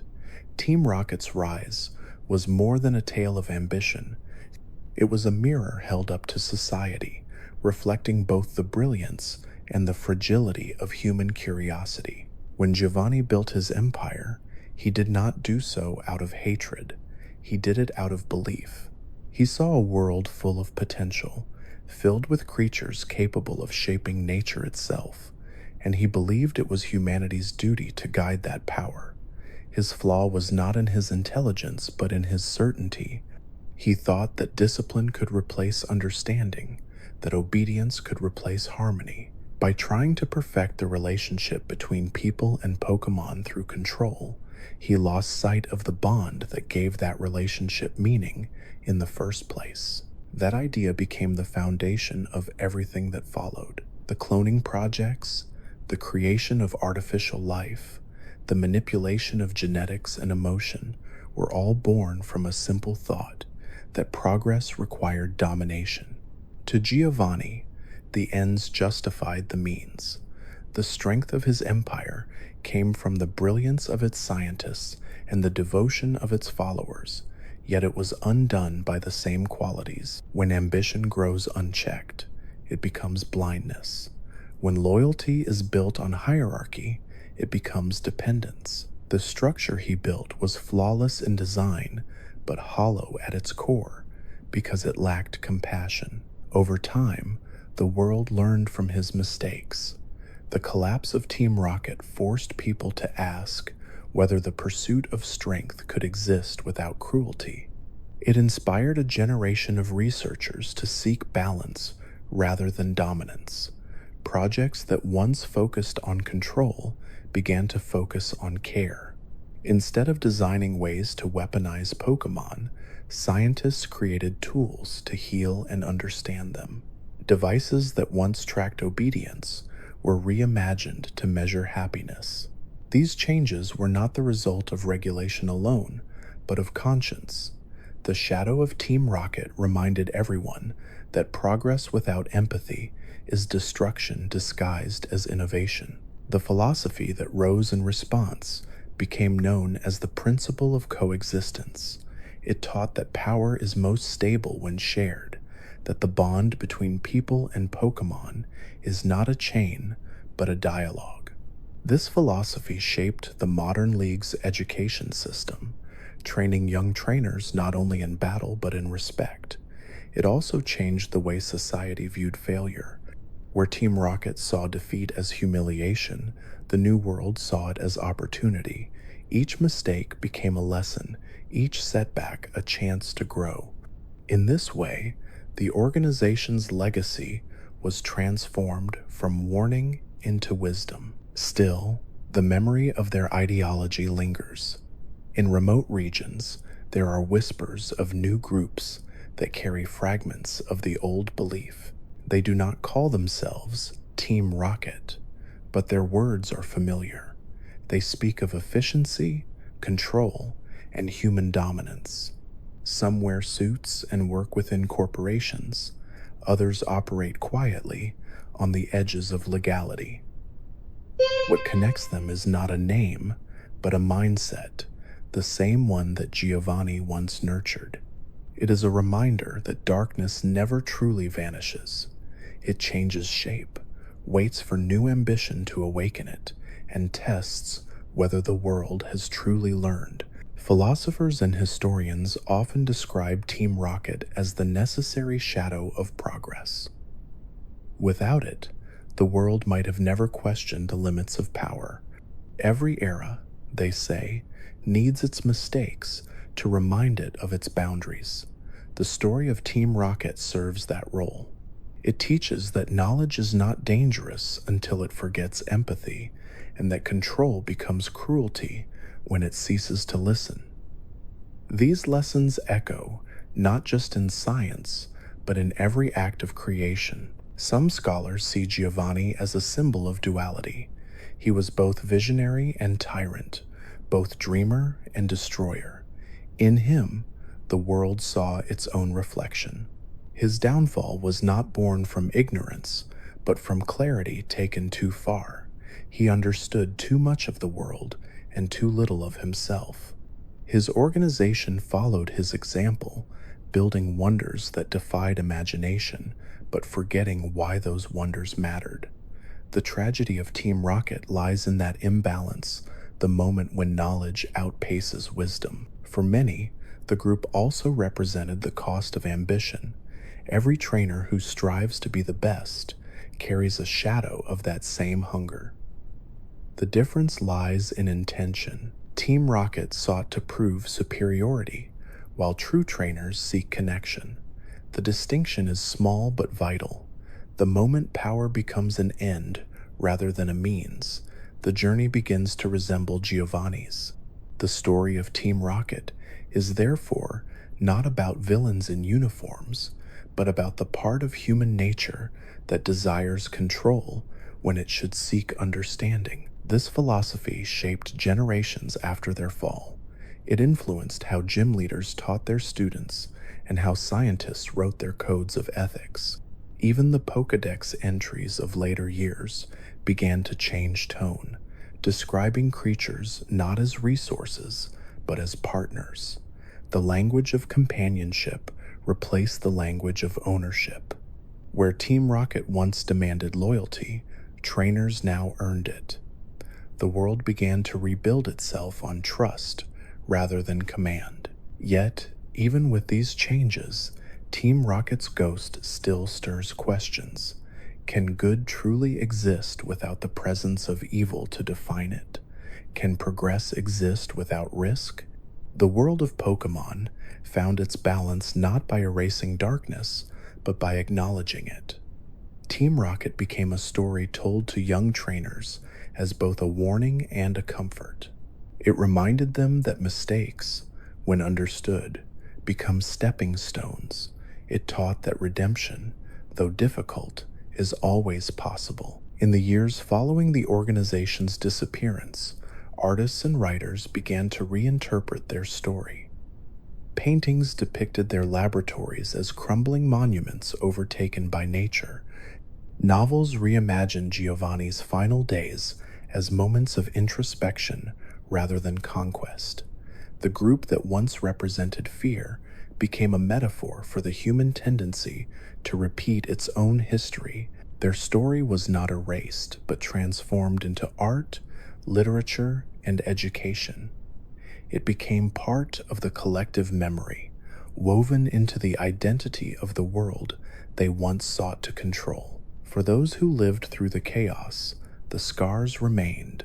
Cities rebuilt themselves, towers were restored, and scientists continued their work with caution.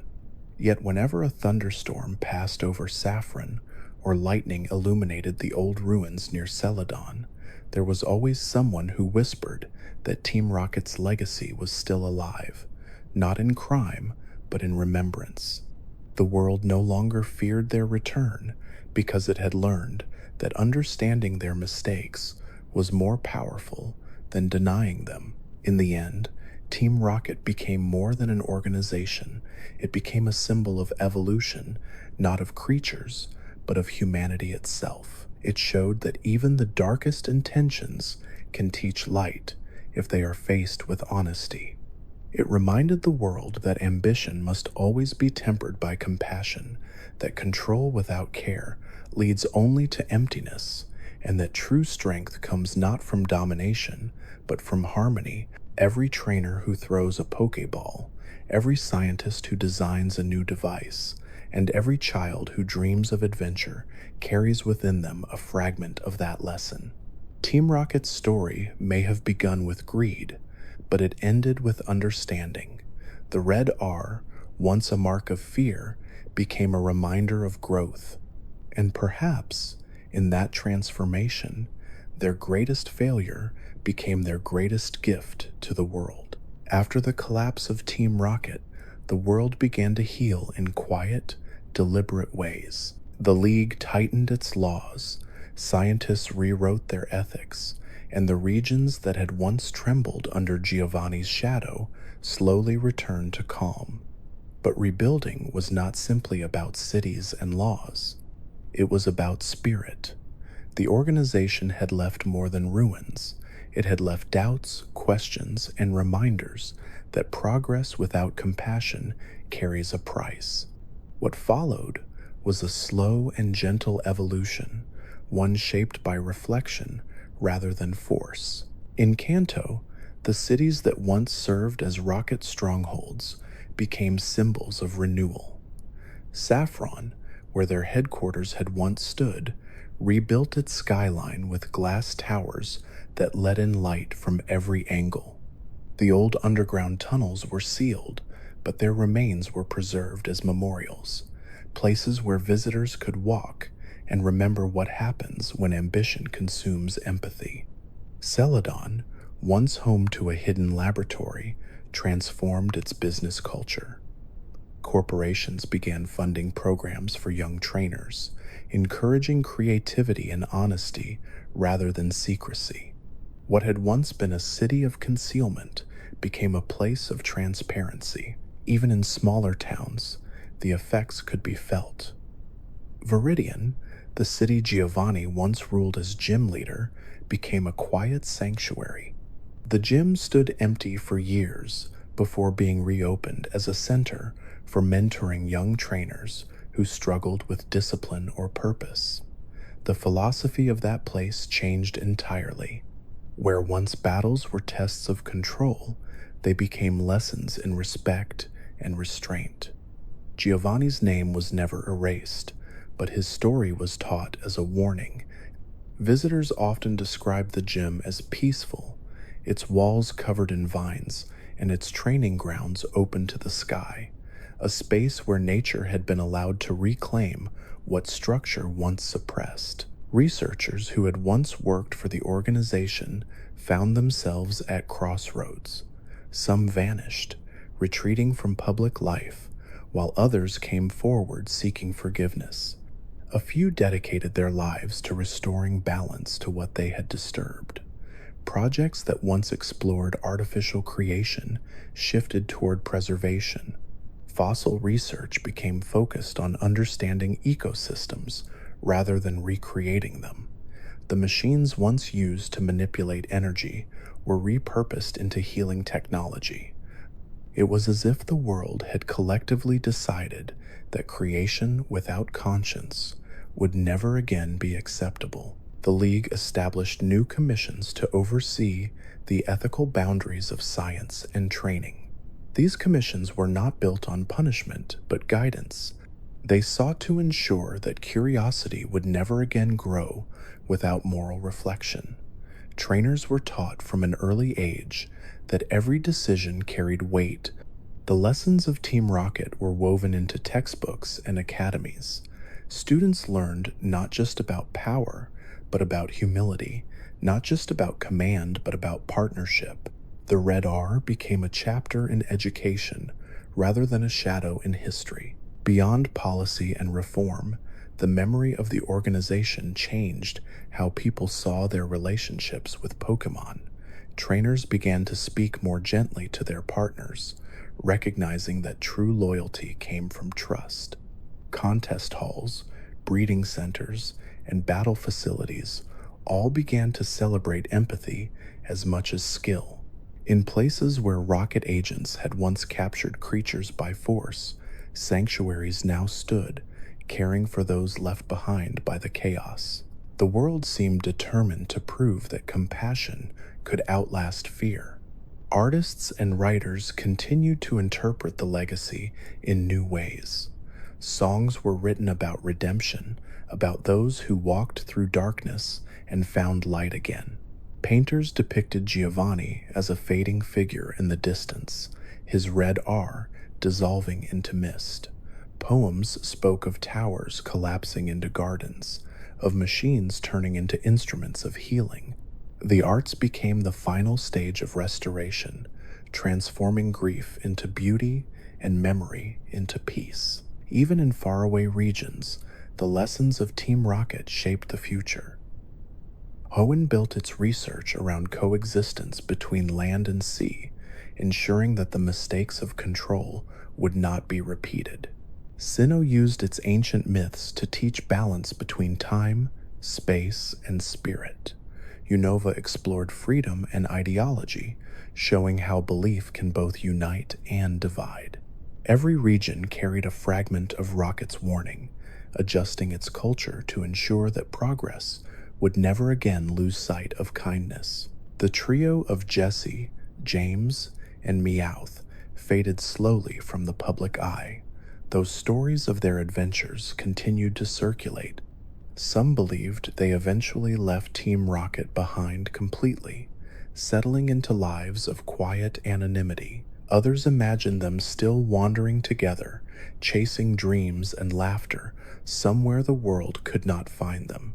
Whatever the truth, their image endured as symbols of resilience, proof that even those who walk the wrong path can find friendship and meaning in the journey. Children grew up knowing their motto not as a threat, but as a memory of humor, perseverance, and hope. As the years passed, the red R stopped representing fear. It became an emblem of reflection, a reminder that the world had once stumbled and learned to stand again. Statues were erected in places where the group had fallen, not to honor them, but to remember them.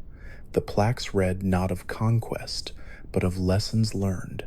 In quiet gardens and busy plazas alike, people could see how far the world had come from the days of secrecy and control. Giovanni's name remained unspoken in most circles, though rumors continued to circulate. Some said he lived far from civilization, tending to a small house near the sea. Others said he still traveled under a false name, studying the world he once tried to rule. A few believed he was gone entirely, leaving behind only silence. Yet no matter the truth, his story had become something larger than any one man. It had become the story of humanity's relationship with ambition, a story retold not to condemn, but to remind. In the end, the fall of Team Rocket was not just an ending, but a beginning. It was the point where the world chose empathy over dominance, where curiosity learned to walk hand in hand with responsibility. The organization had sought to reshape the world, and in an unexpected way, it succeeded. The world it left behind was stronger, wiser, and more aware of its own fragility. Team Rocket's legacy became the bridge between the darkness of control and the light of understanding. Every trainer who begins a journey now carries that legacy quietly. Every Pokeball that opens is a symbol of trust rather than possession. Every scientist who designs a machine does so with care, aware of the weight that knowledge holds. And every time the wind passes over the old ruins of Rocket's lairs, it carries a whisper of the past. It is not a warning of return, but a reminder of growth. Team Rocket began as a name, became a legend, and ended as a lesson. In their failure, the world found direction. In their ambition, it found humility.